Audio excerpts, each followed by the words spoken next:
caterhamracer.com Season 8 Championship is sponsored by Just Add Lightness, first for Caterham LED lights and in-car communication. By Design and Display Structures, immerse yourself in worlds beyond with bespoke projection screens. DPR Motorsport, your competitive advantage, and one-to-one on-track coaching and simulator training with Ryan Hooker. We're also supported as well by Darren Burt Performance Driver Coach and FP0 Simulators. So just 2 meetings left to go, and it genuinely could not be closer at the top of the championship here for Season 8 of caterhamracer.com. It is the penultimate step on the lap, and it will be here at the Knockhill circuit in Scotland. It's going to be quite an occasion once again with some excellent racing in store. Scott Woodward and Chris Hutchison back in the commentary booth here. And of course, it's going to be quite a unique night tonight, Chris, because of course it's not just one direction that we're racing in, because as you'll see as the evening progresses on, we're going to be racing in both directions. Because for those who don't know, Knockhill is licensed to race both in the regular clockwise direction, but also in the reverse anti-clockwise direction. And each one, Chris, even though it is just a switch of direction, it almost treats it like a different racetrack entirely, because it does create its own unique experiences and its own unique opportunities to create some really sensational racing up and down the field. And it's certainly on one circuit where it might be small, but it's also pretty mighty, and another circuit where you genuinely just cannot take liberties with it whatsoever. Yeah, we've been here in both directions. Good evening, everybody. So 2018, we came here and we did the reverse direction. We've been back a couple of times in the sort of more normal direction that we're running in currently in this first race. But as you say, we're going to be doing both tonight, so we're going to be running forwards and backwards. So we've got a shortened qualifying session, which we've actually only got 3 minutes left as we join the stream here, and we're watching Ryan Hooker flying around the hairpin at the end of the lap here as he comes up to cross the line. Can he make a better impression rather further up there? So we've got to have a slightly different format tonight. So we've got this qualifying session. We'll go into race 1. We'll then have a very short break while we switch the direction of the track. And we'll be as quick as we can in that break, but then we'll come back with another qualifying session. So it's kind of unusual for us to have 2, but it will only be 10 minutes before when we get into the second part, the second race of the evening. So plenty of opportunity to see, and the real drivers are going to be doing it in real life as well. So some of the drivers on here will be quite good practice to get headed around, going in one direction and then immediately going into another. I only one or two issues with my stream side, so I'm going to try and get myself back logged into the stream in just a second. But obviously, we've still got audio. We can still at least talk about, at least on my side, we can still talk about the championship situation, because I'm sure Chris will bring it up on screen in just a second. But in terms of drop scores, which is becoming a big factor now, genuinely could not be closer in the championship, because on drop scores now between Christian Szaruta and David Rowe, it is literally dead level on drop scores. They are both on 393 points each.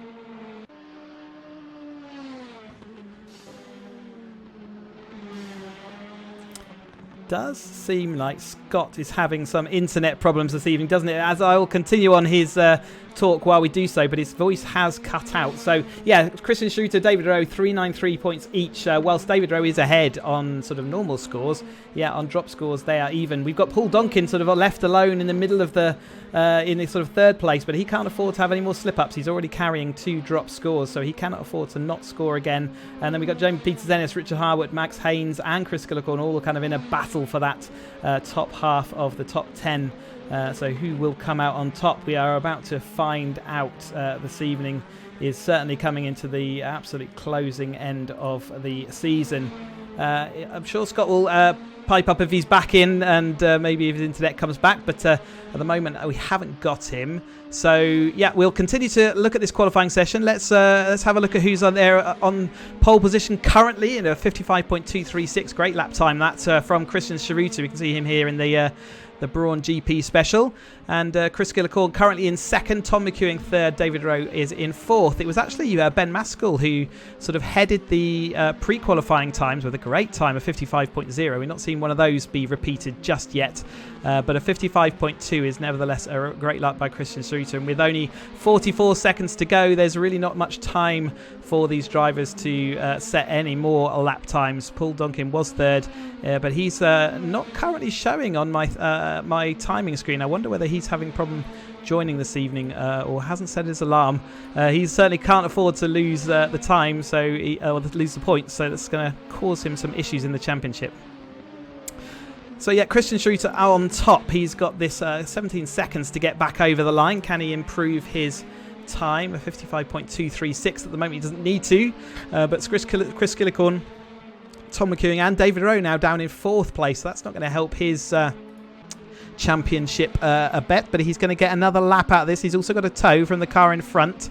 You can see there on the screen, so he will actually be gaining some time as he comes into the hairpin for this final chance. The time has ticked down to 0, so he's not got any more time. Hopefully that car isn't going to interfere with his lap time. It looked like it was just a perfect tow rather than anything else, but as he makes his way up the hill, he is pulling into the pits, I think. So yeah, that didn't work out for him, and he is going to be starting in at least 4th unless anyone else can improve.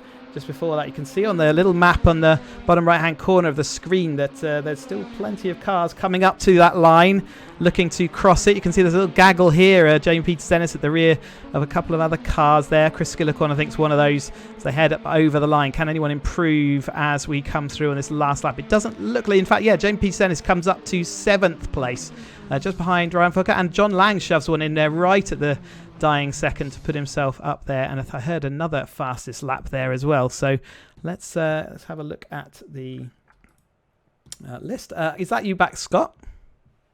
Trying to be. Yes. I'm a little bit frozen up on. Yeah, I think you're having internet problems. Chrome, so I will be back as soon as possible. At the moment, I don't know what connection I've got, but I might have to quickly reset and be back in a couple of minutes' time. That's fine. We'll keep running with this until you come back. Yeah, your internet's definitely having problems with the voice as well, so I shall just keep talking through. So let's go through the qualifying results for this first race in the forwards direction. Christian Szaruta there coming out on top, pole position this time through, ahead of Chris Szaruta. Tom McEwing's in 3rd place. David Rowe down in 4th. Not exactly where he wants to be, but still not a disaster. Ian Joyner, a great result there in 5th. John Lang shoving it up there in 6th, really late to push Ryan Hooker down to 7th.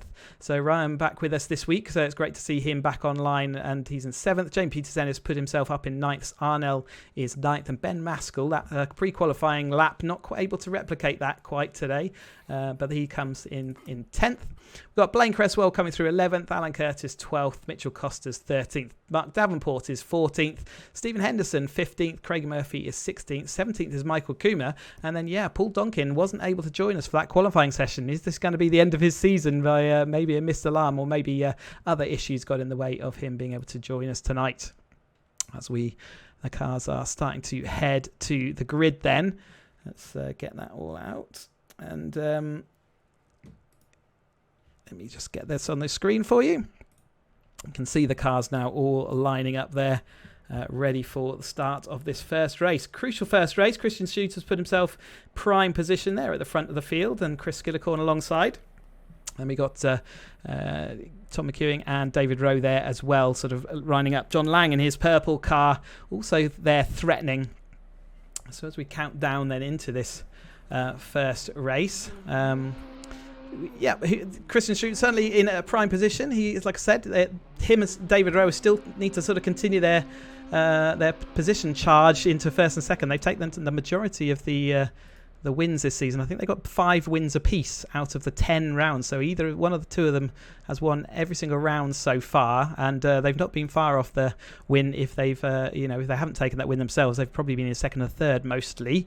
So they've certainly been the class of the field this year. But there's been plenty of other people sort of getting involved in that race. So Chris Szaruta has certainly been right up there, and he finds himself currently in 10th in the championship, and but he has got the chance to get himself up there. In fact, when we go to drop totals, he's actually 7th place, and just 5 points behind Max Haynes, who's in 6th, and then only a couple more behind the people in front of him. So he's certainly got a lot to go for, as well as we getting ready then for race 1 here at Knockhill, and 15-minute race we've got for you in the 420R machinery. Scott, remember, you can come in, but they got the lights on the screen. We'll just see whether Scott is coming up, but we're right in here, ready for the action. The lights are starting to come on. Let's see if everyone can get a good start away. And they're off for race 1 then here at Knockhill. A few little sort of bits of wheel spin as they pull away from the line, but generally speaking, everyone has got away and is now up and running. Maybe still Paul Donkin's car there in the background, ready to join. A little bit of contact there. David Rowe, Chris Szaruta going into turn 1. Chris Szaruta coming down the grass and did manage to rejoin okay to the outside of everyone else. And David Rowe's let him go. Ryan Hooker is there and involved as well in that 4th place. So it's Tom McEwing out front then, the Academy champion. Academy sort of leading Academy driver from this year out front at the moment, ahead of Christian Szaruta. So he got a great start, and Christian Szaruta has dropped down to that 2nd place. Ian Joyner making a solid start in that 3rd place. Ryan Hooker in 4th, followed by David Rowe and Chris Szaruta as they come down into the hairpin there for the first time. Lining up there to Ryan Hooker, looking to see whether he can get past Ian Joyner. Not going to manage it at this point, sort of slipping around the outside. It's quite busy as we go back down the field. A little bit of a Mitchell Costas there onto the grass on the outside, and we've got one driver having to go through the pits. That looks like he may well have had a drive-through penalty, and that is Christian Szaruta having to come down the pits. Is that's going to really upset his race strategy? He's gone right to the back of this field. He's going to have to come all the way back through. We didn't catch it on the stream, but he must have moved just slightly before that got underway. We've got a little bit more confusion here at the rear of the field as we go round these final few, or the opening few corners of this lap. They're heading up then through the chicane and then heading out up into Clark's corner, as you can see them just touching the gravel. Arnell there to the outside of John Lang, not going to work around the outside there, but Tom McEwing is showing a clean pair of heels at the moment. So Ian Joyner, who's in that 2nd place. Ryan Hooker's made his way all the way up to 3rd place, followed by David Rowe. Peters-Ennis behind them on the inside there. Chris Szaruta looks like he's going to make that one stick as they head up the start-finish straight as they head here up to the line for the opening couple of laps. But Tom McEwing, clean pair of heels, good gap back, and then they've still got this side-by-side then between James Peters-Ennis and Chris Szaruta to the outside. He's going to go around the outside. There's contact as they go down. James Peters-Ennis spins to the inside. That was 2 cars fighting over the same bit of tarmac, and that ended in a disaster there for James Peters-Ennis.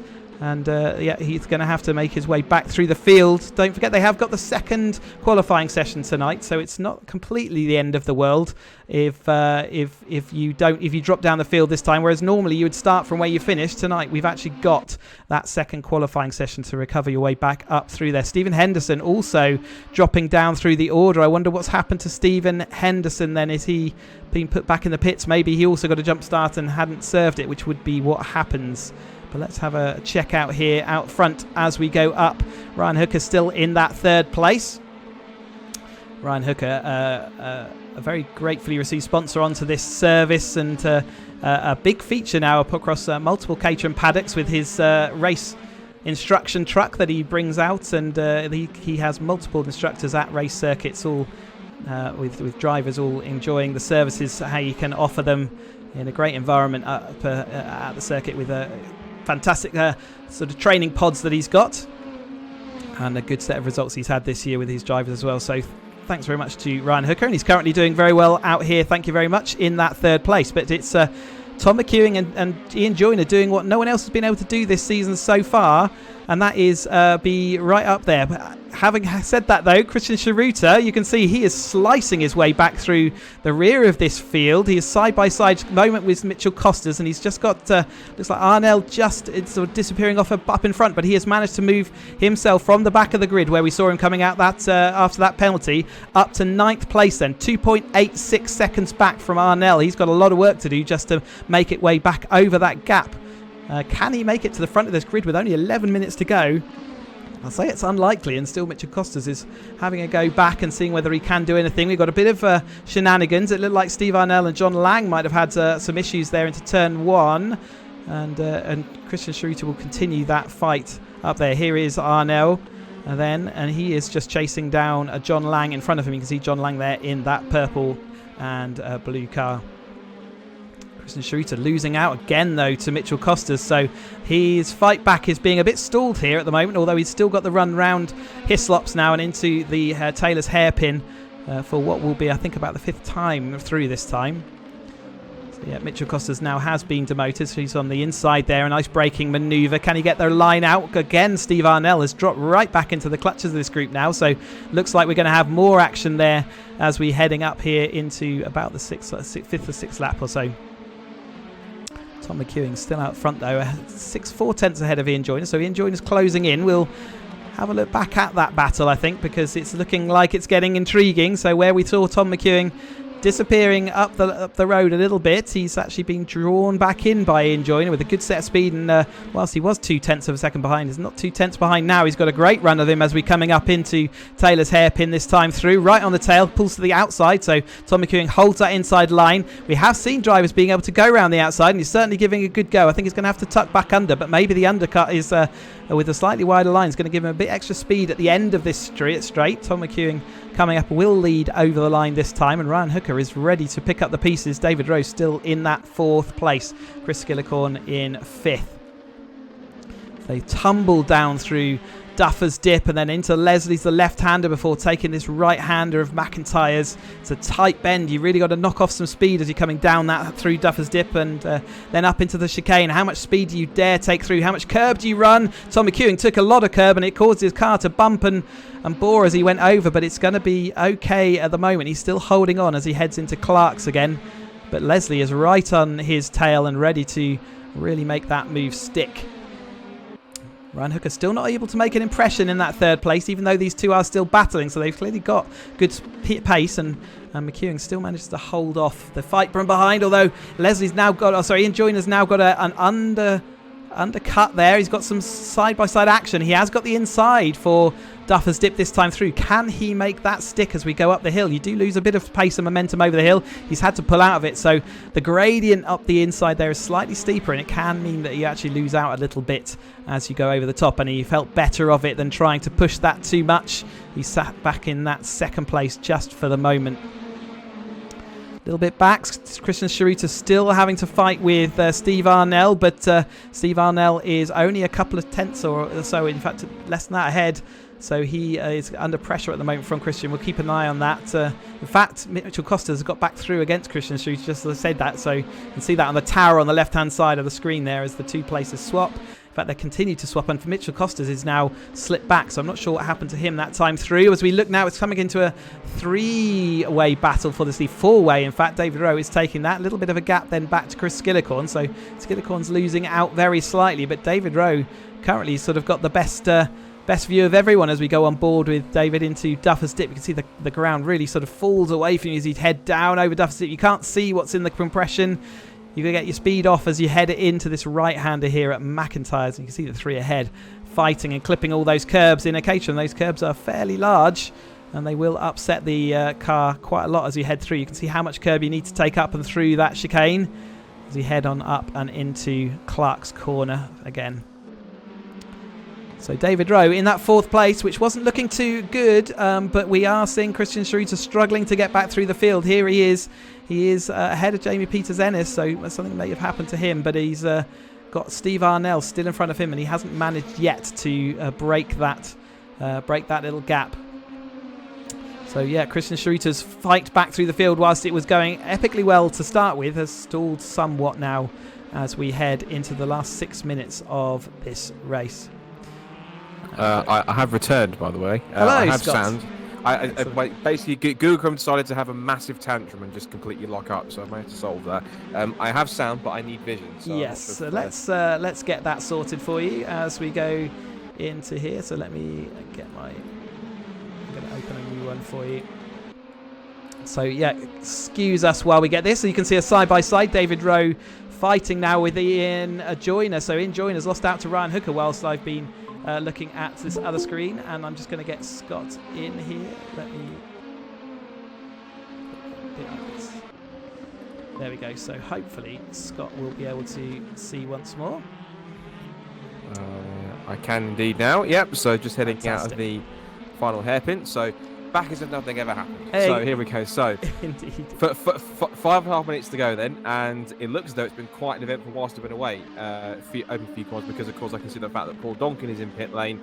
David Rowe's down in 4th, and Christian Szaruta back in 9th, but climbing his way back up. So it's Tom McEwing who one of our real-world Academy Championship contenders, who's up there at the front of the field with Hooker in second, Joyner third, and David Rowe holding station in fourth position. So it seems like an all-action first few corners. It sounded like there was a bit of a coming together at turn one, but at the moment now with 5 minutes to go, this really is sort of almost turning the championship battle a little bit on its head somewhat, with Szaruta back in ninth and David Rowe several points ahead of him. Yeah, so Szaruta had to go through the pits after a stop-go penalty, for a penalty for the jump start he clearly got. He's started fighting his way back through. He's got stalled in that ninth place just behind Arnell. Out front here, David Rowe was in fourth place. He's just started having a battle with Ian Joyner, who was pushing very hard to Tom McEwing for the lead of this race, but he has now dropped back to third. We didn't quite see what happened there, but Ryan Hooker is now making really good progress after qualifying in, I think it was 7th or 8th, to move up, as he always does, into that second place. Very consistent and great racecraft there from Ryan Hooker to put himself up into that second place, and he is now the one who is chasing down Tom McEwing, who has twice had a little bit of a lead but hasn't managed to keep it. We saw him clonking over these curbs a few times, and that's cost him a little bit of time as he goes. But it's Ryan Hooker who is in this last 4 minutes of this race. Looks like he's coming to the fore. So they make the way out of the right-hander at Clark Curve and now through Railway Straight, or Railway Bend as some people know it, up towards Taylor's Hairpin once again. I mean, it's just under 4 minutes to go in this first of two races. Of course, this race is just on the clockwise layout, whilst of course the second race will be in the opposite direction. So just as it will be in real life next weekend with the Caterhams, we'll switch directions as soon as race one is done. By the time that happens, though, we could be looking at a new leader, because Ryan Hooker got a really good run out of the hairpin. He's in the half a second slipstream deficit that he needs to be in to get a tow from McEwing in front. Takes a slightly wider approach into the corner, slightly earlier apex, dumps the curb as he goes through to keep the tail of McEwing. He's driving a little bit quicker and a little bit cleaner so far than McEwing is. He's just certainly pushing his pace just a little bit more as McEwing runs wide. This could be the chance he needs. Hooker looks to the outside to look for that undercut. He braves it around the outside looking through Clark Corner. Now, if he gets a good run here, he might be able to slipstream him all the way down towards the Taylor's Hairpin to make a move here. On board with Ryan Hooker. Here he looks to the outside. McEwing has no choice. He has to go defensive. He'll have the inside line in trap position for the next corner, but Hooker will try that outside line, or indeed try and get around and make an undercut. What this is also doing is bringing Ian Joyner and David Rowe, and also potentially Chris Szaruta into play here with 2 3/4 minutes to go. And here comes Hooker to the outside line. Again, McEwing holding that inside line, squeezing up to the edge of the track. How brave is Hooker feeling under brakes? Not in this case, he won't, but he's forced McEwing to go too deep. That was the perfect dummy. Back up the inside, the switchback move complete. And it looks like Tom McEwing completely fell for that one. He set him up for 2 or 3 corners and just classically made him break that little bit too late and straight through. Job done. Hooker now leads the race with McEwing staying on his tail, but now Joyner trying to get involved now in third position. And he's also going to watch out for Rowe and Skillicorn, who are also in close contention to attack in a few moments' time. Yeah, perfect move around, sort of just put enough pressure on McEwing, kept him off of the ideal line, and McEwing didn't take off a couple of miles an hour than he needed to around the apex of the corner, just drifted a little bit wide, and that was enough for Ryan to take the run down the inside. We will see that manoeuvre in real life. A little bit of contact there. Ian Joyner to the back of Tom McEwing's. Tom McEwing's car just came to a complete stop there for some reason. I'm not sure what the reason was, but there was definitely a bit of contact there as he went round the bottom end of the hairpin, but everything looks like it sort of sorted itself out. Wondering whether Tom McEwing had to serve a penalty or something, and he just chose to do it at the apex of the corner as Ian Joyner goes right through it. They're 3 wide as they come down through the left here and down it into McIntyre's. It's still too wide as they head round there, but Tom McEwing managed to hold on after that bizarre hairpin issue there. But David Rowe looked like he was going to be up into second, and now he's back down to fourth again, as quick as you like. And somehow they've all stayed in the same order. I've absolutely no idea how they managed it, but I think with Tom McEwing, he was literally defining parking his car on the apex, because he simply just seemed to turn in and either just didn't have any power or any throttle underneath him, and it only was a bit of a delayed reaction, and that's what caused the stack up behind him with Joyner and Rowe. We have lost Tom McEwing. I wonder whether he had a penalty that he just ended up not being able to take because he at the apex there, because Tom McEwing's showing back in the pits. It's Chris Szaruta up into second place. And so we just didn't notice the change of car there. I think that's Chris Szaruta, who's now pushed his way up into that battle. So, yeah, unfortunately, we missed what happened to Tom McEwing, but it looks like he is in the pits. Yeah, it looks like, and I'd have to say, both Skillicorn and McEwing's cars in the sim are relatively similar looking. They're both black and green. The difference being is that Skillicorn has another red stripe down the middle as well. So Skillicorn then has picked his way up into second place now. Joyner is now holding P3. Rowe's in P4, but at the moment, in terms of positions, he does hold all the cards in terms of better results in terms of scoring more points than Christian Szaruta in this race. Christian is back in P7 as we look at Ryan Hooker here. Now, he might get one more lap. There's 15 seconds left to go. This could be the last lap time, so we'll get prepared for the checker flag in a second. We might be playing it fine, but it might be the last time into the hairpin. It's been quite a race from what at least I've seen most of it, but it's going to be, I think, 0 seconds to come up towards the line.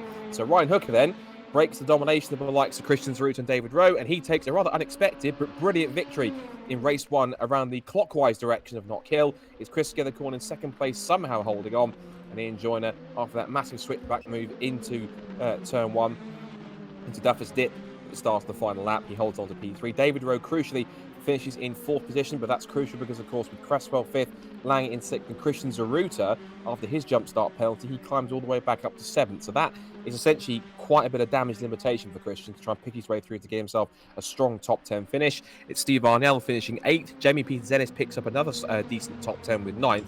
And Ben Maskell in 10th. And it's Costas, Curtis, Henderson, Murphy, and then Davenport and Coomber. And sadly, we also lost Tom McEwing, who was up there towards the front, but we think had some kind of a penalty that forced him out. And also Paul Donkin having issues too, which forced him to retire from that race early on as well.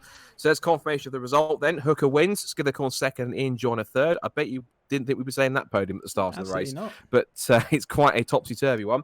4th for David Rowe. And again, crucially outscoring Christian Szaruta by a few points. That should give him the championship lead going into the next race. Blaine Cresswell 5th. And then we have John Lang in 6th position. Christian Szaruta crucially managing to get back up to 7th to limit how many points that David Rowe was able to take out of him. And then it's Steve Arnell, Jamie Peters-Ennis, and Ben Maskell completing the top 10. 11th place will then go down to just outside the top 10. So we have Mitchell Costas, and then Alan Curtis, Stephen Henderson on his local circuit in the mix. Craig Murphy, Mark Davenport, who I'm pretty certain are not Icelandic, but they are 14th and 15th. And then Michael Coomber was the final finishing driver before we lost, of course, Tom McEwing and Paul Donkin. But everyone else will go again for another 15 minutes of racing. But unlike other races where we go straight into it, have a bit of chat, everyone would form back up on the grid and then do the second race. We've got to do a little bit of server swapping. So in that instance, we've got to kind of do a bit of a fill here whilst we get everything ready and whilst Chris gets everything set up. Of course, if you happen to be around the vicinity of Scotland, or can make it to Scotland this weekend, next weekend, forgive me, then you'll be able to watch the Caterham Motorsport Championships in action around Scotland's premier race circuit, at least in the country. If you can't make it to Knockhill, you'll be able to at least watch all the action on the Caterham Cars YouTube channel. All the coverage will be there with all 5 championships in action with Academy, Road Sport, 270R, 310R, and the mighty 7 UK cars. Scott, we're going to have to go off audio just for a bit as we do this server swap. So I just want to, there will be off audio for a couple of minutes while we do these server swaps, but then we'll be back with you in maximum 3 or 4 minutes. So please, everyone on the stream, just stick around and we will get this up and running as soon as we can. Good stuff. Stick with us. Race 2 coming up on the clock reverse direction coming up very shortly.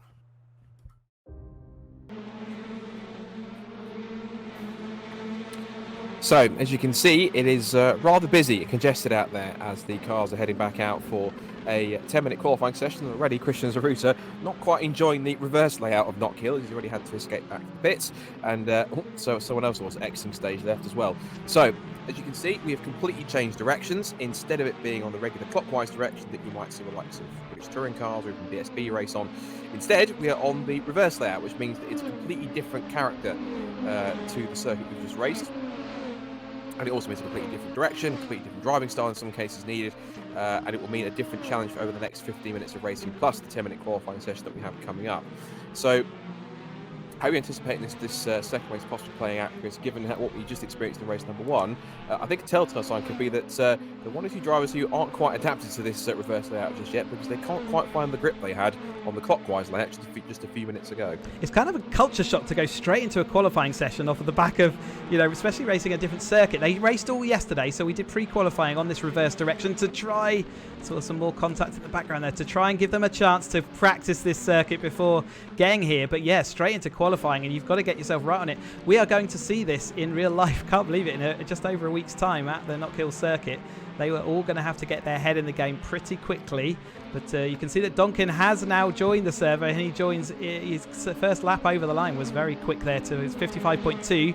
We saw that was kind of a pole time in race 1, so he has adapted straight away to being in this reverse direction. But yeah, what a culture shock for all these drivers. And like I say, it's quite an interesting proposition to see this in real life. It is indeed. I think we've seen the Caterhams race around this reverse layout before, as still people can't find the braking points, and that has to be a bit confusing for some of the drivers in particular when they've been running in one direction and then they have to go to the opposite layout, particularly with a circuit like Knockhill. You almost have to relearn racing lines, braking points. It's not the same as just simply sticking to the right hand side of the circuit and then just following the natural apexes. You've got to try and find braking points, turning points, apex points, whether you take a late, an early or a middle apex. These are things you want to try and learn, and particularly when you just switch from racing in one direction, your brain's got to be, let's say, as agile enough to be able to adapt to the different direction and make it work. So some of these drivers will probably adapt to the changing direction better than others, but it depends on how they can make it happen throughout the course of these next few minutes in qualifying to get it stopped, to get themselves on pole position. At the moment, speaking of pole, it's Paul Donkin. He's looking to try and redeem himself after his race 1 retirement. Currently sat on pole position, or at least in the top of the timing sheets, from Christian Szaruta in 2nd and David Rowe in 3rd, and then Mitchell Costa's 4th, Ben Maskell 5th, then Murphy, Hooker, Peters-Ennis, Skillicorn and Lang in P10. And as for the man who won the first race, which is Hooker, P7 for him at the moment, but interesting to watch these drivers literally having to rethink and readapt themselves to the opposite direction pretty much on the fly without any chance of a respite, barely a couple of minutes before getting straight back into it after being on the clockwise direction merely, about 5 minutes ago. Looked like a tidy lap from Rowe there as he comes across in 3rd place. So yeah, it was indeed a tidy lap, and he got a bit of toe there as well. But yeah, absolutely. Another factor to take into account, we've got a lot of gradient here at Knockhill, and you're going obviously around in the reverse direction, but all means all the curbs, you've got someone sideways in front of him, all the curbs, they all react in different ways to the car as it's sort of the dynamics of the weight transfer as they go around the corners of the opposite direction. So each corner has very much a different characteristic. Really are they? There's no real similarity in going one direction to the other. There's nothing you can really learn from it. You have to know all of the braking points and all of that as you head into it. And around here, around the chicane, if you haven't got the brakes and you don't hill enough speed, that tyre stack is ready to pick you up. And in this game, it doesn't have any forgiveness at all. It'll stop your car dead. But yeah, absolutely. And now you're heading up through Duffer's Dip this time. You can see David Rowe taking us around for this other lap, and the change of direction there, just clip that curb nicely and try and hold it all inbounds just as you head up to what is pit in here, but was pit exit before. Heading up across the line does improve, I think, there in that 3rd place. But yeah, great stuff from him. We're still seeing him up there in 3rd place. Ryan Hooker now has moved himself into 4th place. He started race 1 in about 9th place, but made his way all the way to the lead of that. See David Rowe there spinning as he went down to the hairpin that time through. But Ryan Hooker having a great start to the second one. If he could do it from 9th place, we can certainly do it from 4th. Certainly can, and as we've seen, Knockhill tends to throw out quite a bit of unpredictability, particularly when drivers are still learning on the fly these nuances of this different directional layout. 4.5 minutes to go in qualifying. As you say, Ryan Hooker's moved up to 4th now. Tom McEwing also trying to look for a better run this time in P7 at the moment. And that's going to be quite a key corner. The drivers, as they swing their way now down the hill this time through the chicane up towards Butchers, and that huge tyre stack which now ends up on the right. If drivers carry too much speed, which I think they can be almost hypnotised into doing so, they've got to be really careful, because if they try and launch the car and cut the corner on that second part of the chicane too much, that huge tyre stack on the inside will only hinder them. And well, if these are real world Caterhams doing that, they wouldn't look like Caterhams anymore. They look quite crumbled on that front end, I'm pretty sure. Yeah, and we're going to see some air around here. We always see air from the Caterhams around this track in the real world. And jumping off in the 420, and you thought of the 7 Championship UK cars going reverse direction over the edge of that cliff, they are going to be taking some serious air as they head down into there. So it's going to be quite spectacular to see. Like you say, if you're in the area of Knockhill, 5 Scotland, just north of Edinburgh, just north of Dunfermline actually, but Edinburgh is not too far away, then yeah, certainly worth doing. It's going to be a spectacular weekend's racing. It's not long to go now, just under 3.5 minutes, as we see Tom McEwing as he makes his way up now towards Butchers. Looking further back, Alan Curtis, who is trying to improve on 14th fastest at the moment. Still Donkin with the pole time, half a tenth ahead of Christian Szaruta, and then David Rowe in 3rd. This is key for Szaruta, of course. He's now trailing in the points on drop scores by just a handful. Although that said, it might well count as one of his drop scores anyway, because it will be one of his worst results. So he might well get some points back on that one. It might well be a relatively similar scenario. But I think either way, it will still be I think, David Rowe, only by just literally a handful of points that we have Christian Szaruta at this point. There is David Rowe. Turns his way up over the crest at Duffers Dip, and then makes his way up to the timing line to try and see if he can score a better time. Comes across, and he's still 3.5 tenths or so off the pole time with that effort. He's still got 2.5 minutes to try and improve, and Szaruta can't improve either, just behind him. So these two on track together. There is Mark Davenport. Good effort from him so far in qualifying, up to 9th quickest, so he's got some definite speed underneath him so far. Yeah, absolutely. There's lots of dust, isn't there? Lots of people taking to that and actually keeping to. That's not particularly a good rejoin. They should have gone the other side of that tyre barrier. That's scuppered one of Jamie's laps there as they headed around in an unfortunate way. But yeah, Ian Joyner also right back up there in 5th place. Let's go back to a car that's not crashing. But he was showing an absolutely brilliant, ended up 3rd in that last race, was really pushing for that lead, and is back up there this time in 6th. He's just been demoted by Blaine Cresswell, who's put himself up there in 4th. So great lap from Blaine. I don't want to diminish him a little bit, but I think it was Chris Skillicorn with that slightly clumsy rejoin trying to get back on the road. So, but might have been just the visibility you had as he was a bit further down the hill anyway, that you might not have been able to see Jamie and Co coming over the crest. But even so, it means that Skillicorn remains in 9th, and Peters-Ennis, unfortunately for him, is starting just ahead of it. Well, maybe unfortunately, because it might mean that there's some possible shenanigans as a turn, which we hope there isn't, but this is, of course, Knockhill in reverse direction. As we've seen so far tonight in Knockhill, anything is literally possible. So we'll see how that plays out for the rest of the evening's track action. Just over a minute to go, a few more seconds until we hit into a sub 60 seconds. And as we see Blaine Cresswell now, who is giving up on that fast lap and letting both Rowe and Szaruta through. Here's Szaruta on a timed lap, as is also Rowe in front of him. Across the start and finish line they go.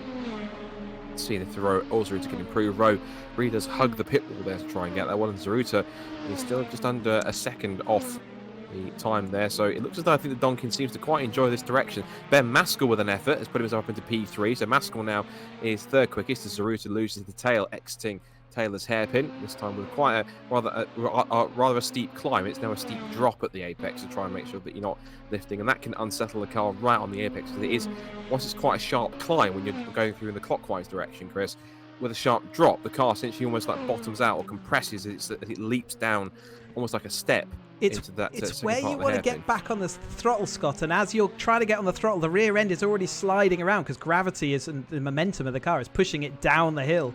So as you try and get on that throttle, you've lost a bit of rear grip, so it sort of goes into that oversteer moment. And if you're a bit too heavy on the throttle, as they're drivers, they want to get on the throttle as hard as they can, as soon as they can. It does tend to unsettle the car, and we've seen the number of drivers there getting pushed wide. Donkin, I think, just literally came out, set the fastest lap, and has been sat in the pits for nearly the majority of this, knowing that he's just done a lap that no one else is going to be able to match. And Christian Szaruta got close, but he's never got closer. So whether the tyres are getting a bit overheated and they like the early lap, maybe that's the case, as Ryan Hooker shows that you can take most of that curb. He uses a bit of the pit entrance there just to widen the track and his exit as he heads over the line again. He does improve up into 5th place. When I last looked, he was in 7th, so he has recovered a couple of places as we tuck down. The climb has ticked over, and we see more contact as they go out of the thing.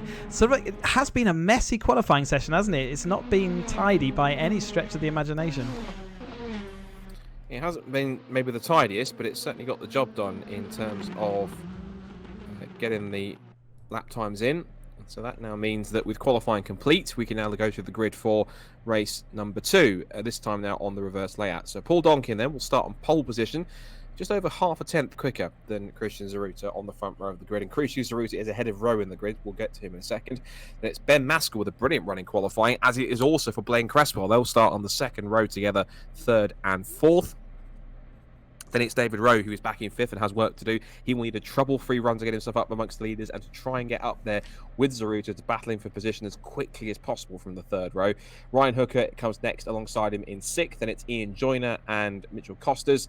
Then we have Chris Szaruta and Jamie Peters-Ennis rounding out the top 10. Another top 10 start for Peters-Ennis. It's 11th for Mark Davenport, 12th for Tom McEwing, who again is another driver who possibly should be a little bit higher, but maybe hasn't had the rubber of the green in terms of a fast lap on the reverse layout. John Land then comes next with 13th fastest, ahead of Michael Coomber, Alan Curtis, Craig Murphy, Stephen Henderson and Steve Arnell to make up our 18-car grid for the second race of the evening here at Knockhill, of course, in completely the opposite direction on the reverse layout in a few moments' time. Yeah, I would say came in, set. He says he does 3 laps in that qualifying, so it was an out lap and a fast lap, and then maybe an in lap, and that was it, done, and didn't have to do any more. And yeah, great result there for Donkin. Then put himself on that pole position as the cars get lined up. Let me just make sure we're looking at them, so you can see they're facing the camera this time in the opposite direction, and we can see the two. In fact, it's let's get there front of the grid.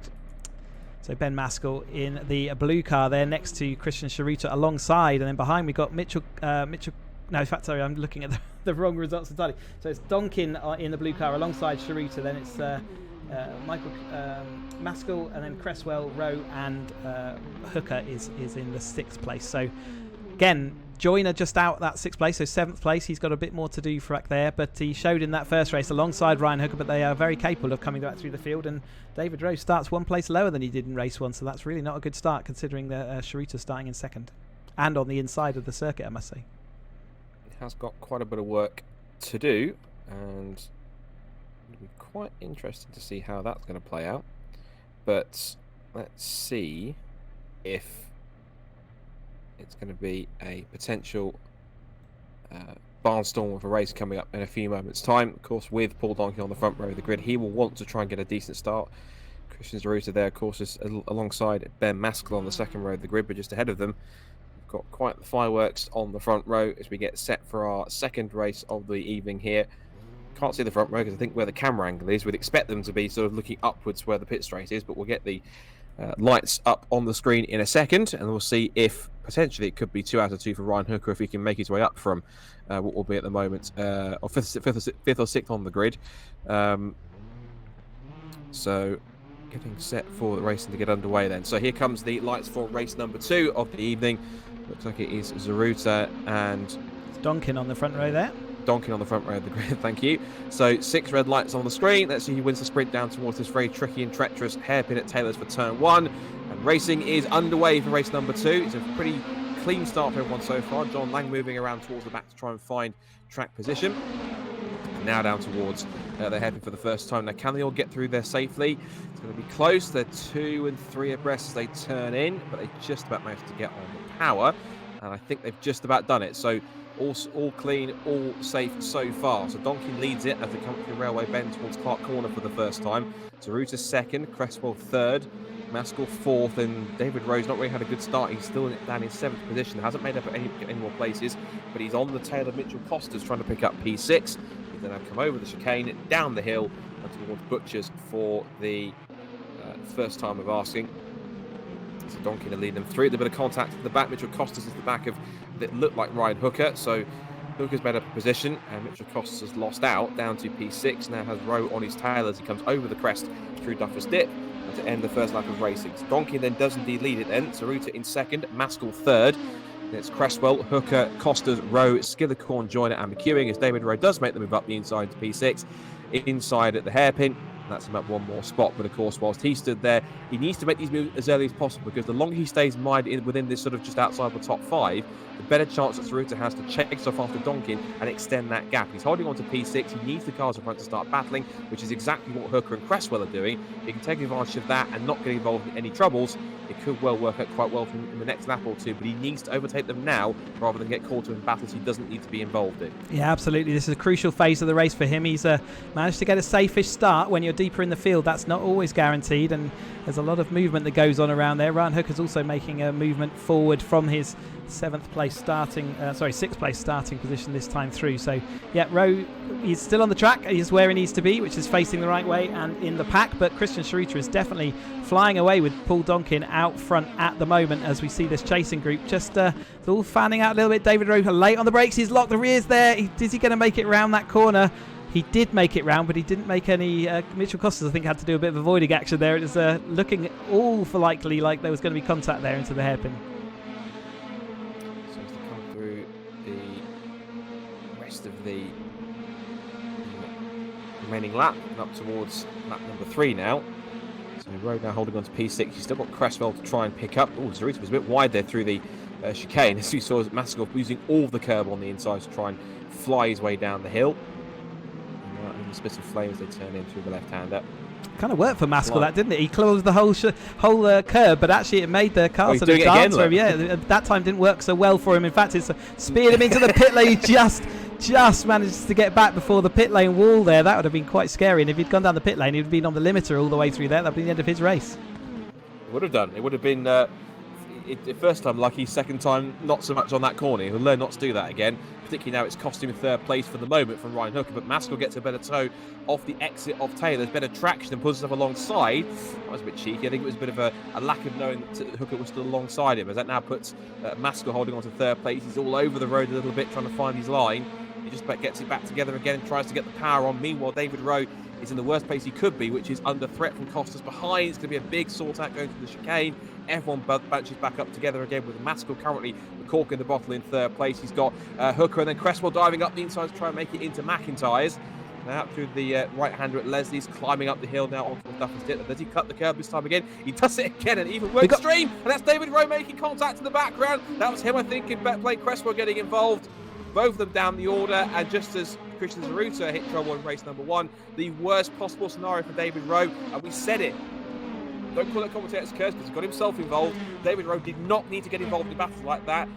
Comfort, a silver lining is he's right near the pit lane, which means if he needs to get fast repairs, he can get them right now. But in terms of the championship, we thought that the incident for Szaruta in race 1 was turning it on its head. This has turned it all the way back again. Yeah, all that advantage that David Rowe has, he's going to certainly be relying on this as his drop score, isn't he, as he comes in. We were watching Ben Maskell, and Ben Maskell looked like he, for the 2 laps we were watching this, but he never really looked like he was doing anything but have an accident. But somehow the car stayed in a straight line. But just as we were seeing him launching the car up 45 degrees up the curb, David Rowe in the background, got caught up in an incident, whether it was his own making, we didn't see. We only saw the aftermath of it all. I think it was it Chris Skillicorn also involved? Maybe it's someone else. But anyway, he's dropped all the way back, and at the moment he is in the pit and out of this race, and therefore he is not going to be scoring in race 2 here at Knockhill. The small comfort he might get is, of course, he'll now be able to use this if he's not scoring as a drop score, so he will get some points back. But even so, if Szaruta, of course, will end up scoring more anyway, it's still going to mean he claws those points back, and so it's going to be incredibly close once we work it out on drop scores, just who's going to be on top. I think it will be Szaruta by maybe 3, 4, possibly 5 points, and it could be a small swing that goes either way for those guys, either Szaruta or Rowe in either direction, but they'll need bad luck for the other as well as good pace for themselves in order to make that happen. As for Paul Donkin, he's really making his own luck here, because after his issues in race 1 that put him out around about just past the halfway distance, he's starting to not only just mount a challenge for victory, but also keeping Christian Szaruta at arm's length. Across the line they go. Can he be by about 10.5? Can he be the first person other than Christian and David to win a race this season? Well, it's looking good at the moment. The only person who can deny him that is Christian Szaruta in that second place. Everyone else is distant, but at the moment he's got this well under control, hasn't he? With Christian there trailing by a little bit, a gap of a second and a half. So he's not going to be picking up any toe in this virtual world. He might be in real life, but not in this virtual simulation. So yeah, Donkin in the blue machinery looking quite good at this stage, but still nearly 9 minutes to go. So lots could happen still. Ryan, of course, this will just have Ryan Hooker take his first win of the season as well. So that's 3 victories. Apologies. Yes, of course, so. Ryan. Yes, he's not on my results lead sheet. Yep, got you.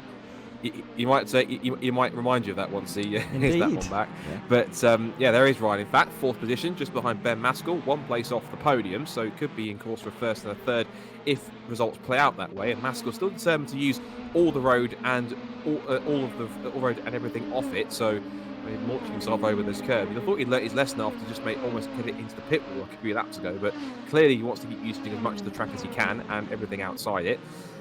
Looking to the Mitchell Costas in P6. I think he was very lucky because I initially thought he was the one that made contact with David Rowe, but it wasn't. It was Blaine Cresswell, who is back in 17th place and some 10 seconds off Henderson back in 16th place. So Cresswell 17th, and sadly Rowe with the DNF shown as being down in the last position. But of course, as we said, this will be essentially by far his worst result of the season. So he will be able to use this as a drop score and claw back one of those pre-existing drop scores that he was using coming into the race, in fact.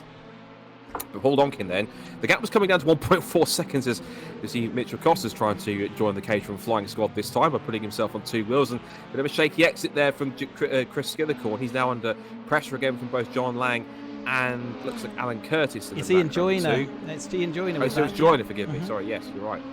Yeah, good spot with Blaine Creswell dropping to that sort of 17th place. Like you say, he would have been caught up and involved in that accident. And a shame for Blaine because he was up into that, was it third place when we saw him? So it really was looking like it could have been a good result for him, but it's ended in a bit of disaster as well. So shame there. But this mid-pack battle has been sort of race long, and Ian Joyner looks like he's really getting stuck in now to Chris Skillicorn with John Lang just behind them as well. So they really have been fighting hammer and tongs all the way through this race.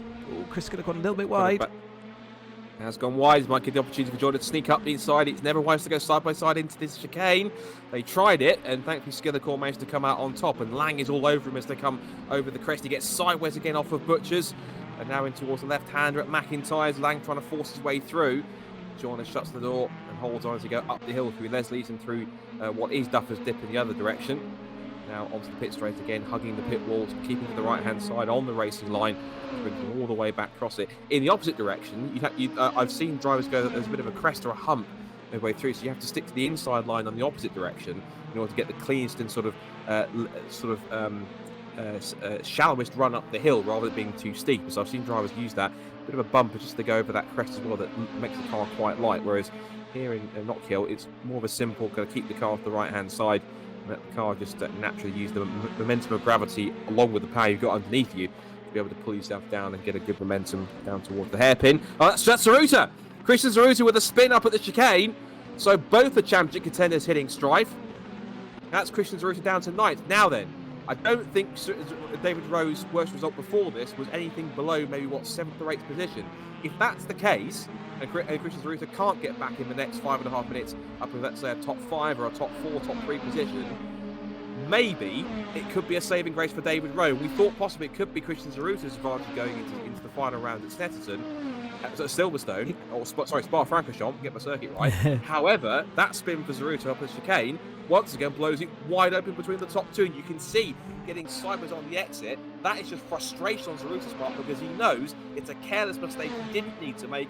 Now it puts him on the back foot again under pressure to get points that he needs to score because he knows David Rowe is out. He will clap back points from one of his drop scores, and he knows it's going to be under pressure going to Spa. He can't get the positions he needs back to keep himself in front going into the final round. We've got more contact in front, and that was very well. That's one fortuitous result because the door opened up and he scored 3 places in one. So just as I was about to transition, I look back up at the screen and I'm seeing Joyner, Skillicorn and Lang, who have all immediately rejoined, just completely just opened the doors, and it's just almost like Moses parting the Red Sea.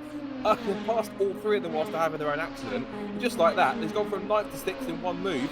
Easy 3 places made up, and that's more points gained in the blink of an eye. Chris Skillicorn just lost the rear of the car as he was going into the chicane. You could see he's lost it. He was full opposite lock trying to correct it, but the tyre barrier just came and collected him. The other 2 had nowhere else to go, so they collected him. They've all managed to sort of come out facing the right direction. We have got a little bit of damage on the server, but it looks like at the moment they're forwards and going all right. But yeah, like you say, that's recovered 3 places for Christian Szaruta.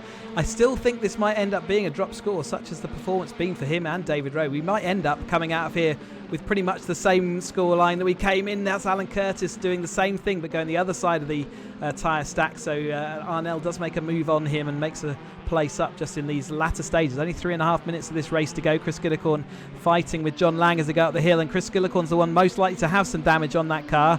Maybe some steering misalignment or maybe some of the tracking's slightly out, but John Lang now looking like he's going to be able to put the pressure on there. He finishes in 6th, correct me if I'm wrong. He would score 44 points, if I'm correct, I think. Yeah, I haven't got... yes, it sounds about right. 50 for a win, and it's 48 for second. Correct. It goes down in 1. Correct. So 47, 46, 45. So he'd score 44 points. Which is about where his lowest score anyway, isn't it? Yeah. But it would not be a drop score, because if he's only dropping 2, he drops 41 and 38 from 2 rounds ago. So 41 and 37 from 2 rounds ago, whereas David Rowe has a DNF, and he will claw back 41 points. So if that actually, ironically, if he stays where he is, this will then bring the gap back. It might even bring the back just about level, if not 1 or 2 points in it. So really, Szaruta needs to use the next 2 3/4 minutes to close back up to the tail of Costas. He's got 4.5 seconds to make up, but even for Szaruta, that's quite a tall ask to make that happen, surely. Yeah, that's maybe. See how it all heads out until it all kind of comes out in the wash in that final round. You never really know, but certainly the DNF will count as his drop score, and Szaruta will be getting points back. So let's see how it all comes out. We'll get the scores up on the website as soon as we can after this evening's racing has finished. But Ben Maskell, what a result. He'd had a great pre-qualifying session, and he's finding himself in that second place after one of being keeping his car facing in the right direction. And Ryan Hooker, whilst he is closing in here towards the end of the race, it doesn't look like with 2 minutes to go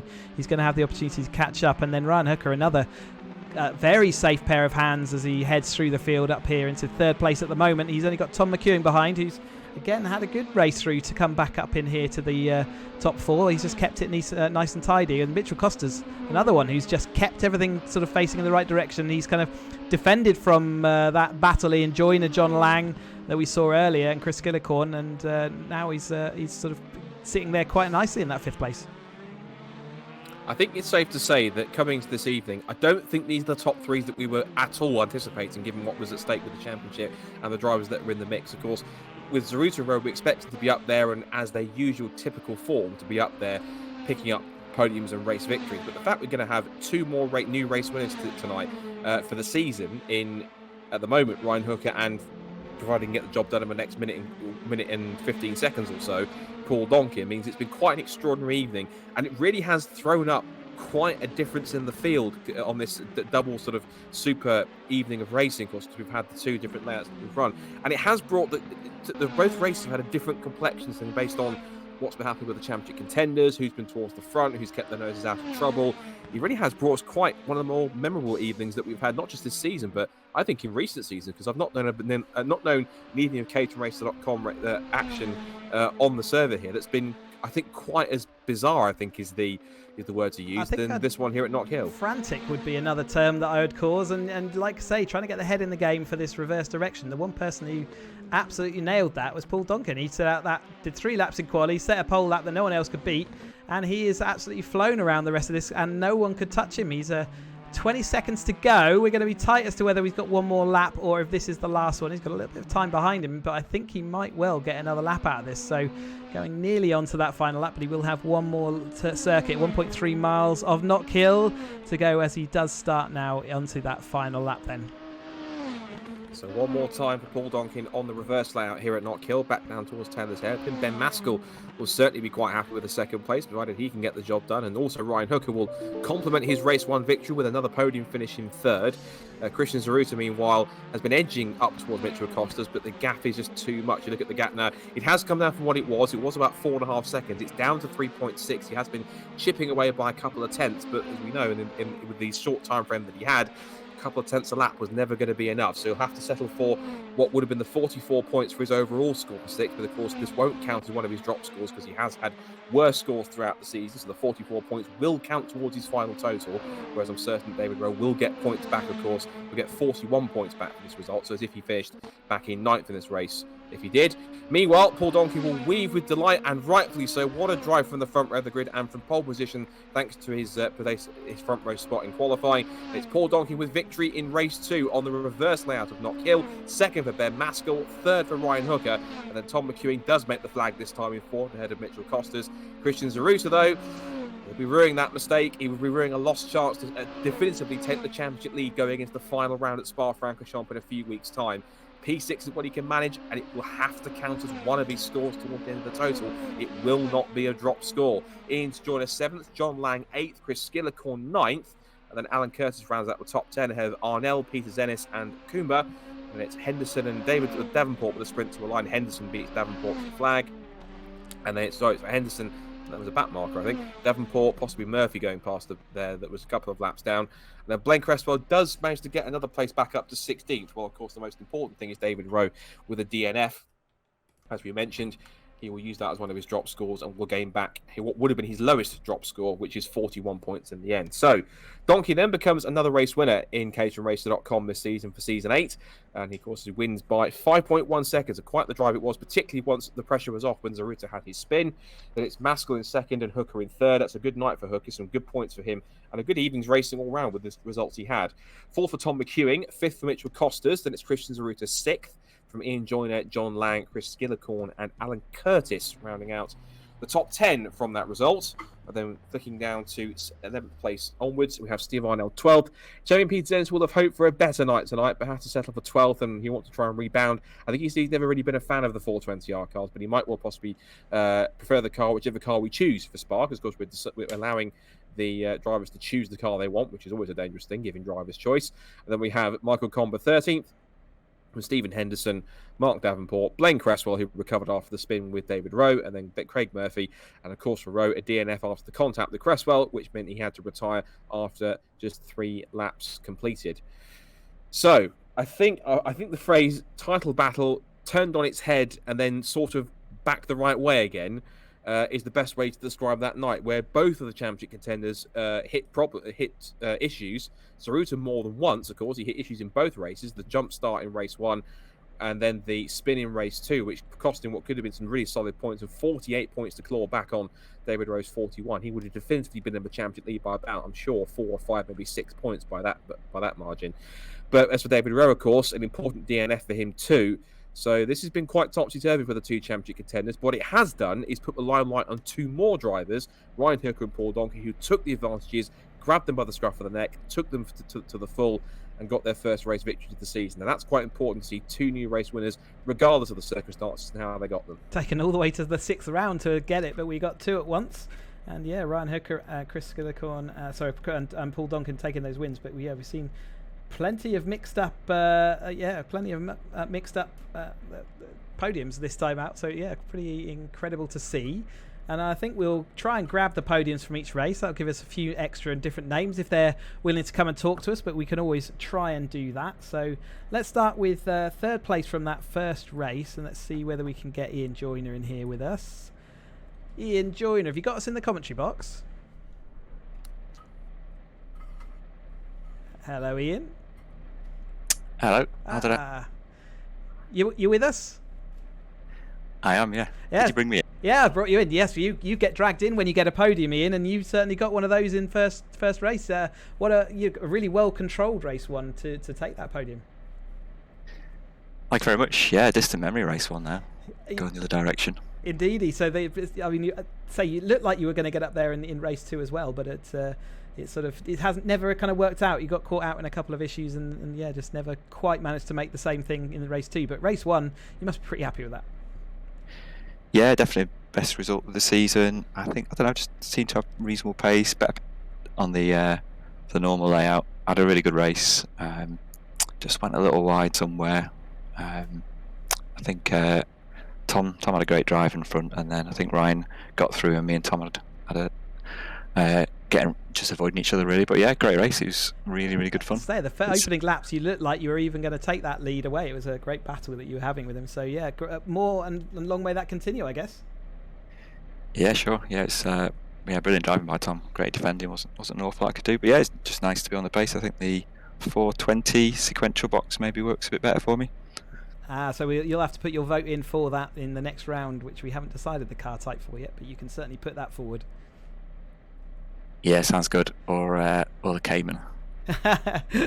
Right, we will speak to you again soon, hopefully, if you get back on the podium. So good job this evening, and we will speak to you next time out. Thank you very much. All right, then, let's get Chris Skillicorn, who got that 2nd place, if he's still around. I think he has disappeared from the server, so I won't speak to Chris, but let's get Ryan Hooker in, our first Christian and David winner. So Ryan Hooker, have you got us in the commentary box?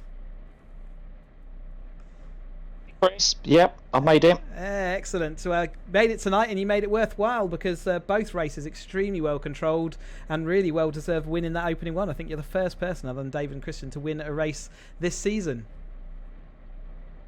Oh wow, that's obviously not a bad stat then. Yeah, I think I obviously got a little bit fortunate with Christian having his little dramas tonight. I think we've all benefited there. But yeah, I had solid pace. Picked up some places where people had a few errors and things, and just managed to do my own job. And the first one, and it all came to plan. And in the second race, solid pace. Couldn't quite get 2nd place, but settled for 3rd. And once again, we all lucked in there with Christian having a drama. Yeah, but I say that in that race one, you came, what was it, about 8th or 9th on the grid, so that shows a good set of racecraft there to pull yourself through. So you must be pretty happy. So will we be seeing you with your truck up at Knockhill in a couple of weeks' time, or a couple of weekends' time? Yes, very much so. Away this weekend for a little break, and then Alton Park Tuesday, then straight on to Knockhill and up there for 4 or 5 days. And so yeah, we'll be up there and supporting our drivers. Teaching the drivers how to change their brains from going forwards to backwards in very quick succession, which everyone tonight looked like it was a bit of a struggle for them in quali. So yeah, I guess there's going to be a bit of mindset coaching going on. Yeah, well, definitely simulators definitely harder than real life. So I think people will have a slightly easier time there and being able to feel what's happening underneath them.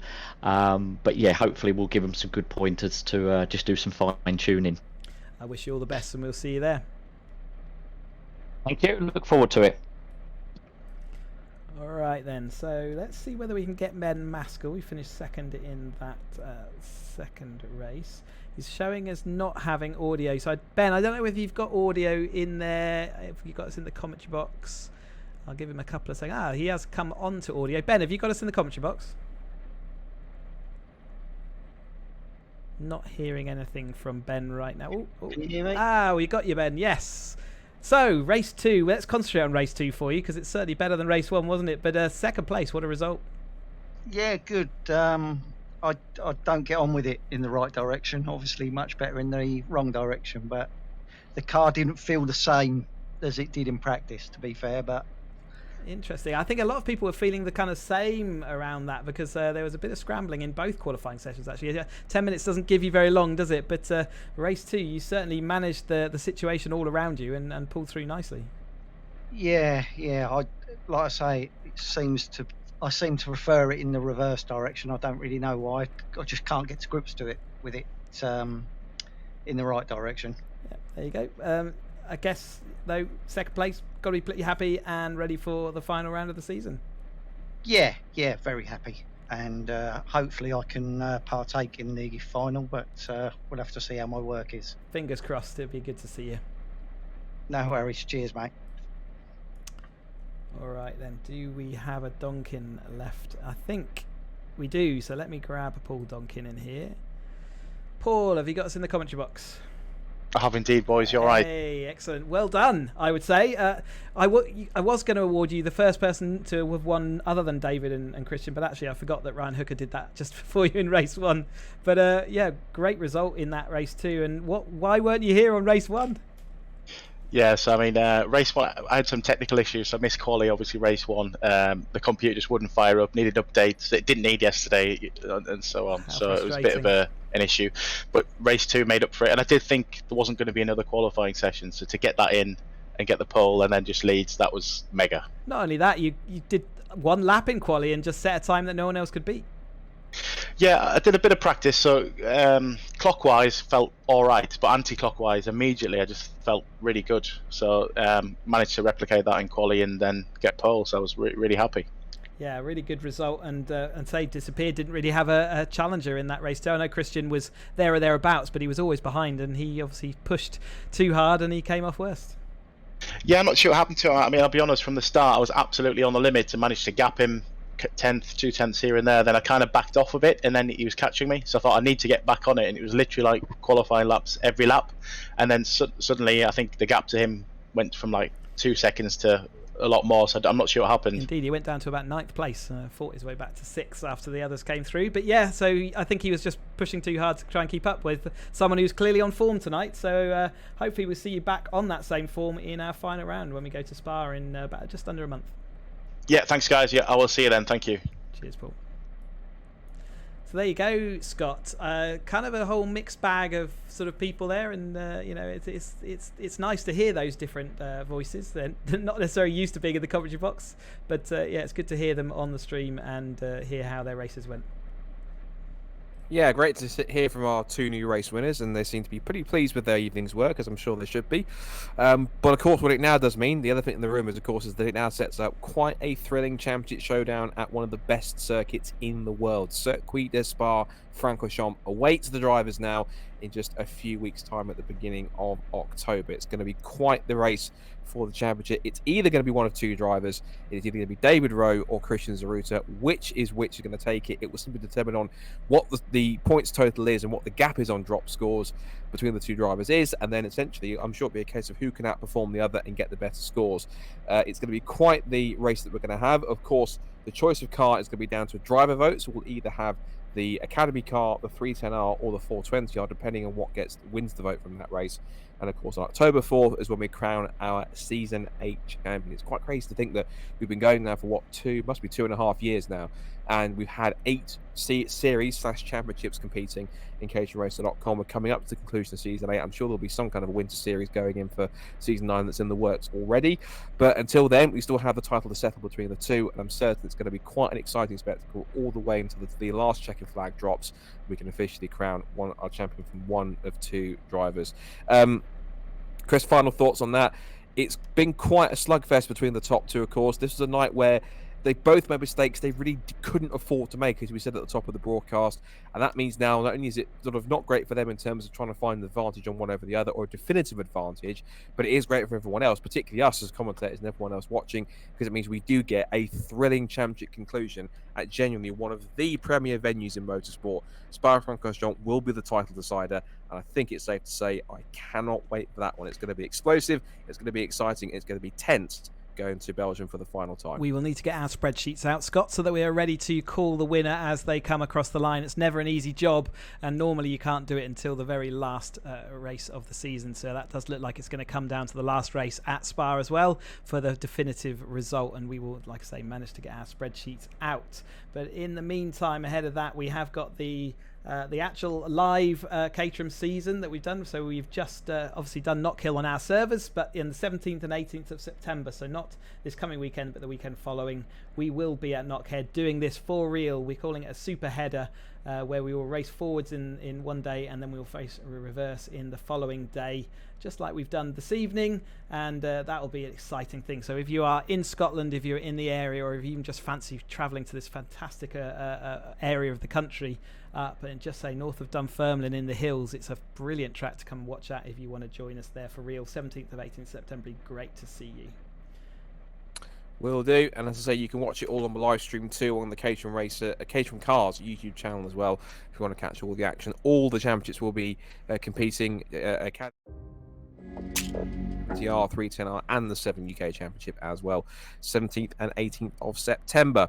But of course, before we get to Spa, of course, the final rounds will be on October the 4th, so be sure to enjoy the real life action, whether you're going to be trackside racing or watching on live streams, and be sure to join us on the 4th of October when we get set for the final race of Season 8. It's going to be Rowe versus Szaruta for the title, and who comes out on top will simply be either luck of the draw or whoever gets the better run of the weekend. Who it's going to be, we will find out very shortly in just a few weeks' time. But until then, thanks for watching. For myself, Scott Woodwis, and Chris Hutchison, and all of us here at a virtual Knockhill, we've got just enough time to once again thank our sponsors, because of course the caterhamracer.com Season 8 Championship is sponsored by Just Add Lightness, first for Caterham LED lights and in-car communication, design and display structures, immerse yourself in worlds beyond with bespoke projection screens, by DPR Motorsport, your competitive advantage, and by one-to-one on-track coaching and simulation training with one of our race winners tonight, Ryan Hooker. So congratulations again to him. And we're also supported by Darren Burt, performance driver coach, and FP0 simulators. Once again, thanks for watching. Join us for the season finale when we will crown our Season 8 champion. Who's it going to be? Rowe Szaruta. Join us then to find out. Bye for now. Bye-bye.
Bye.